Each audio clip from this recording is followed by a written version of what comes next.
ya mambo ndimambo haisi urombwa here because hanzi vaneka mukatsvimbo kana zombobata so mambo ndimambo hanzi katsvimbo kenyu akasike urombwa here because hanzi mari yamu inayo hanzi vakawanda vanhu vatoziva ri mubusiness remafoni but asatamboona vachitambisa mari zvamunoita kuenda pasocial media muchitambisa mari. Pane mumwe ambobvunza paipa akati hamusi kuita show off here. Pane mumwe panapa atovhunza zvakare atoita snapshot akatumira picture yenyu yamakaposta makagara pamotikari yerudzi reaudi mune $100 makaisa pasiti penyu. Hanzi maita show off. Hanzi nemo munhu titori nenhamo kunzo kuti kutambura tikurwadziwa but imi muri kutamba nemari. Hanzi hamusi kuti kurwadzisa here. Aiwa ndikati haisi show off. Ndofunga mungona kwadabva history yandataura iyi kwatakabva.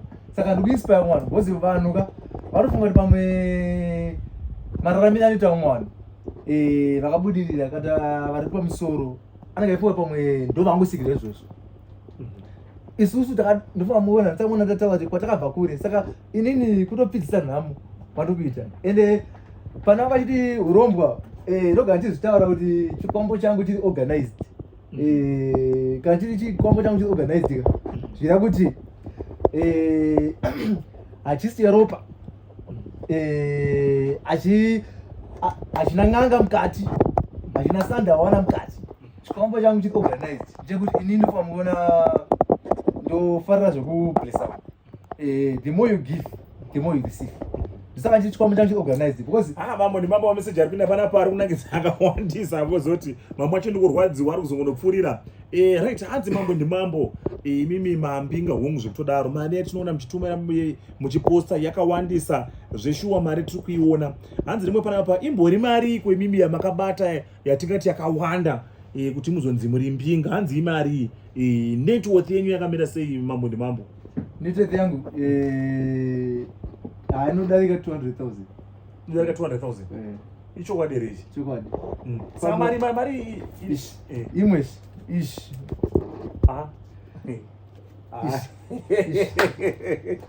Munoziva murezwa ayo mambo ndimambo chidzosera mari yenyu chidzosera munotikuvadza panapa. Right, hanzi nemwe panapa hanzi mafaiti ndine mubvunzo wandinawo kuna mambo ndimambo. Hanzi ndakambotumira nini papeji ravo vatumira mari vachita show off yemari. Hanzi ndakaenda kunobvunza mubvunzo asi havana kundipindura. Hanzi nai mambo ndimambo sewiki neuchibvayo vane mari hanzi is a billionaire. Ndovimboti is a billionaire wandopfuura pamillionaire. Hanzi wiki inochibvayo kumashure kuti takambomuona zvakare achita show off yemari yake nana Scott vaita show off yemari. Iko zvinezvi tangoona nezvishandwa varotengera vanhu motikari. Saka hanzi imimi nemhaka yei musingakope kubva kuna sewiki inochibvayo. Hanzi hamufanira kuita show off yemari. Hanzi kana mune zvishandwa ngatikuoneka muchitengera vanhu motikari. Hanzi mari hombe yatikuona muchipa vanhu imari inosvika pa$2,000 US. Mune munhu wamukambopa mari mvura pa$2,000 US here? Kazhinji kacho mari anowanzopa mari yakawanda zvekudaro but inenge iri shoma here. Aiwa mari inenge iripo mari haiperi ina ndipere mari haiperi zvekudaro ndipere ndiri mvura yemufuku mari haiperi ndo wangospenda nhasi kana 5,000 sebirthday bachi remukadzi wangu mwaspenda more than 5,000 30,000 US. Mambo ndimambo mari iyi iri kubva mukutengesa mafoni here kana kuti nerimwe dhiri nerimwe zheti ramunoita risiri pamutemo? Bozi hanzi rimwe munhu panapa mafaiti here kati kutaure chinhu 1 vanhu vese vane mari muZimbabwe kana kuti pasi rese vanhu ivavo vanhu vanoassociata nenyaya dzechekuita necorruption. Hanzi kucorruption ndokunobuda mazakatire bhegi. Aiwa tina corruption. Zvinhu zvamuri kuita zvakachena zvakajeka here? Zvakajeka 100%. But mambo ndimambo ini nangu ndichibvunza samafaita ndeti ndakatarisa mafoni enyu amunotengesa munoatengesa nemari sick price. Ndakamboona mutengesa imwe foni yandinotoziva kuti inotoworth zvekuma 2,000 but maita kuti ndoda 1,100 imwe muchiti ndoda swap and top. Saka imimi muwai mafoni enyu muchaadzikisa muri kuaba here? Muri kuona kuti mafoni akachipa imi mune matenga akachipa here kana kuti mimi munoti matenga achidhura muzongomadzikisa kungoti mungobudikira? Inini ndofunga ndogara chitaura every day kana pese pandoita video ndogara chitaura kuti vakatedzera vanobhuruka ngavasambofamba kuti kuboda kumistake kutedzera vanoenda kumusha unorima fodya. Inini I was born ndikati ndine passion yekupa. Inini I'm blessed to bless others. Inini for example ndoona kuti mukatarisa pane phone iri mupepa umu iGoogle Pixel 10 Pro X. Inini chachai ku-UK ndakatoitenga 1.4 but mukatarisa inini izvezvi ndikuda $700. Remember why? Uchitenga nemari iri pasi pemari yamunenge mahodha nayo. Mambo nemambo hamusi muda kutsvaga kubhuruka here. Hanzi nemwe panapa mambo nemambo vada kutsvaga mbiri let's wachasvika palevel rana 7 ine uchibvayo. Hanzi nemwe munhu panapa mambo nemambo hanzi dambudziko ratiri kuita nemi vanhu vane mari mbinga munhu kuenda kunoblessa vanhu vane zvinhu kudhara. Hanzi mataura mukati muenda kumasocialites. Hanzi todi kumbokuonai muri kuchembere dziri kumusha tinobhadharira maschool fees vana. Hanzi Mambo FC inobhambura inorova haidyike ichiri kudivision nasati register hamsati maregister kune mhaka yemsati maregister takatamboona kuti inotamba sei bozinoona kumhanya register ka mari yonyura ka zvisati zvanyatsosimba saka pandikutoona kuti matimu atotamba nawo dzese shiri saka zvina tinoregister tiende kuligi yedu che bozi makatarisa vigilance takareva 4-2 first touch takareva 3-0 nezuro Galis FC takareva 5-1 saka tinoona kuti totamba neshiri dzega dzega saka zvinani hanzi nemwe panapa mambo nemambo hanzi timu yenyu inofanira kumbotamba neScotland. no team yatato Hanzi mafanira kusvika palevel yeScotland. ya zveshuwa bodzi haidzi dzatotamba nadzo haishiri 28 minutes past 5 chirongwa chatoti siso Monday Drive Connection chatinodeedza vanhu vakawanda zvikuru sei vane nyaya dziri masocial media, nyaya dziri kupisa dziri kubvira ndodzatinowadedzera panapa. Hanzi nemwe panapa mafaiti tingafanira zvikuru sei.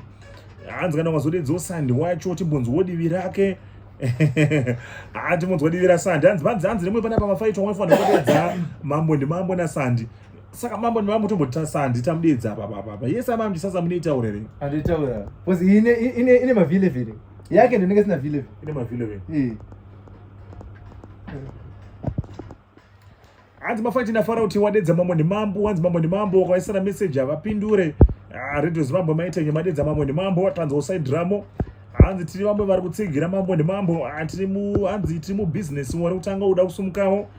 Saka mambo nemambo nhasi vati inspire zvakanyanyisisa zvikuru semunyaya dzezvemabusiness. Alright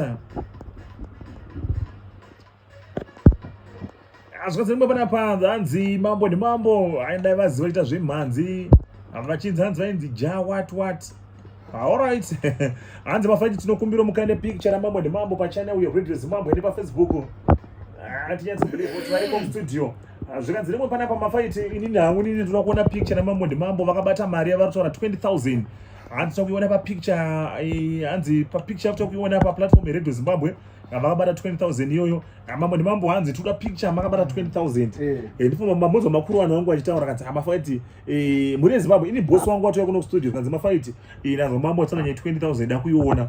Saka boss wangu abuditirwa pfumbunuro yebhegi mabhildisa makuru waneka. Saka hanzi nemalisteners vada kuzokuona imimi big green vada kuona pasocial media.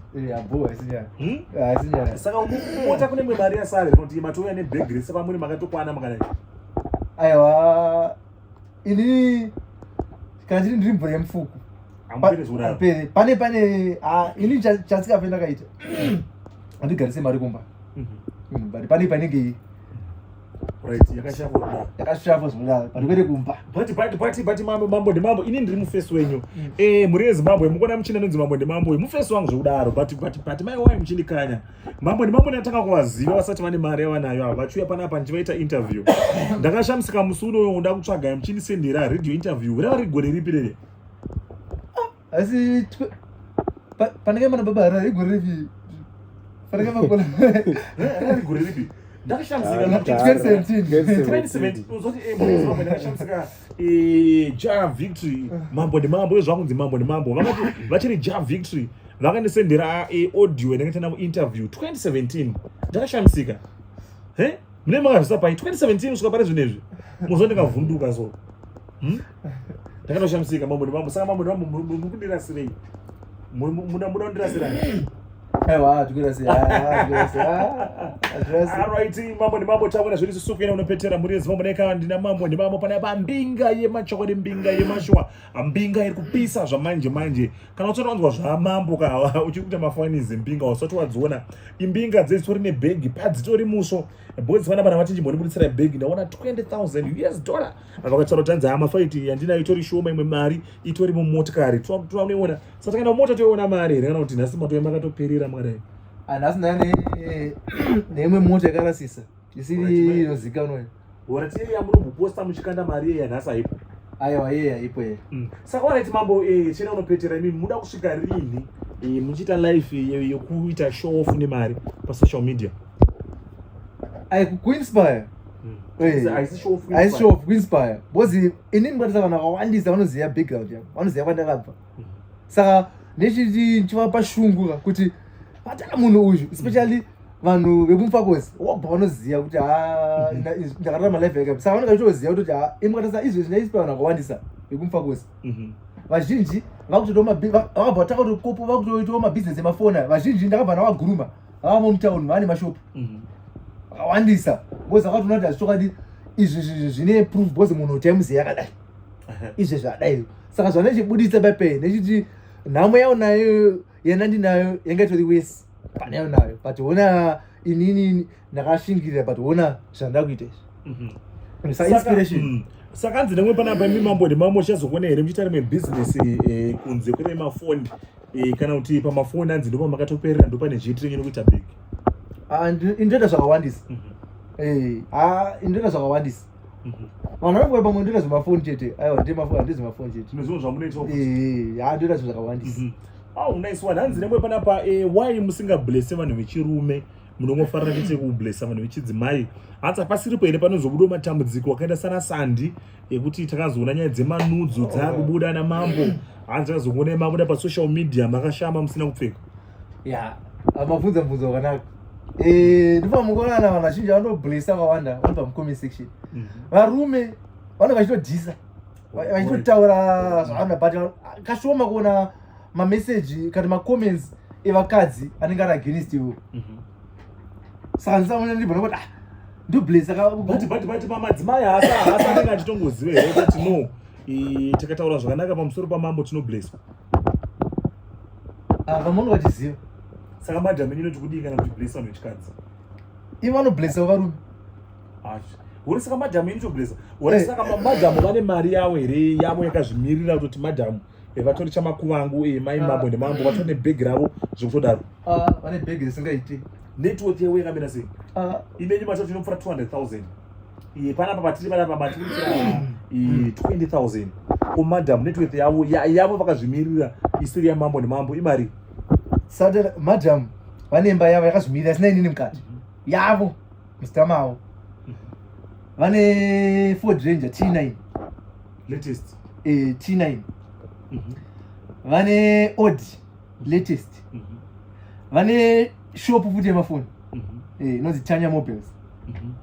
Inoitwa zvemafoni. Inoitwa futi zvemafoni futi yakadaro. Nice one. Right yemambo nemambo imimi musati maenda makataura mwatiko muda kusiya mahwinisa foni. Saka mativatunzira foni yekuhwina here mambo kana kuti maitongo ndibhaisa zvangu?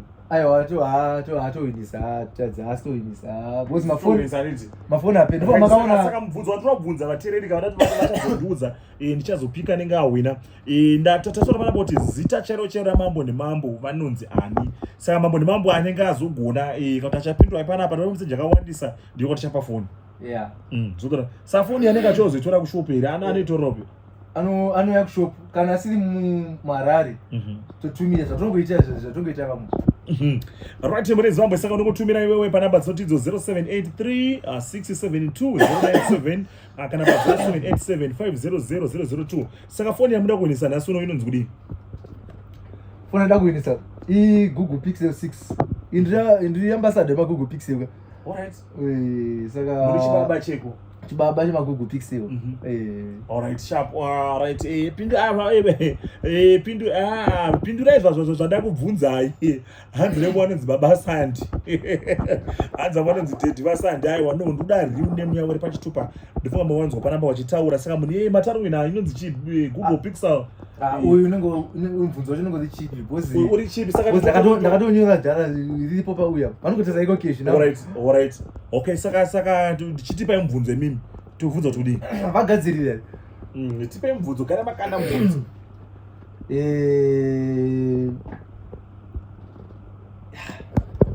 Ngandibvunze chifubvunze mubvunzo warega nezvechi. Uri simple. Alright. anenge aziva kuti ndakadishizvia abvunza bvunzo uri silly